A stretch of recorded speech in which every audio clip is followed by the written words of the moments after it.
রক্ষণশীল সমাজ, কঠিন আইনের বেড়াজাল ভেঙে এক ঐতিহাসিক পরিবর্তনের ঘোষণা দিল ইরান। যে দেশে নারীদের দুই চাকার যান চালানো ছিল কল্পনার অতীত, সে দেশের রাজপথ কাঁপাবেন এখন নারী রাইডাররা।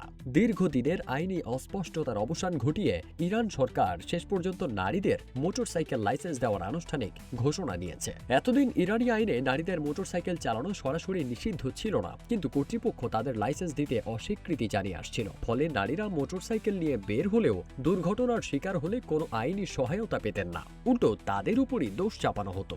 অবশেষে ইরানের first vice president Mohammad Reza Aref এক ঐতিহাসিক প্রস্তাবে সই করেছেন। এখন থেকে ট্রাফিক পুলিশ সরাসরি তত্ত্বাবধান করে নারীদের ড্রাইভিং পরীক্ষা নেবে এবং লাইসেন্স প্রদান করবে। এই পরিবর্তনের মূলে রয়েছে 2022 সালের সেই গণ আন্দোলন। পুলিশ হেফাজতে তরুণী মাহসা আমিনের মৃত্যুর পর ইরান জুড়ে যে বিক্ষোভ ছড়িয়ে পড়েছিল, তাতে নারীরা তাদের স্বাধীনতার দাবি জোরালোভাবে তুলে ধরেন। এরপর থেকেই অনেক নারী প্রকাশ্যে হিজাব নীতি শিথিল করে মোটরসাইকেল চালানো শুরু করেন। তার মৃত্যুর পর থেকে ইরান জুড়ে নারীদের নেতৃত্বে ব্যাপক বিক্ষোভ দেখা দেয়, যেখানে তারা আরও বেশি স্বাধীনতার দাবি জানান।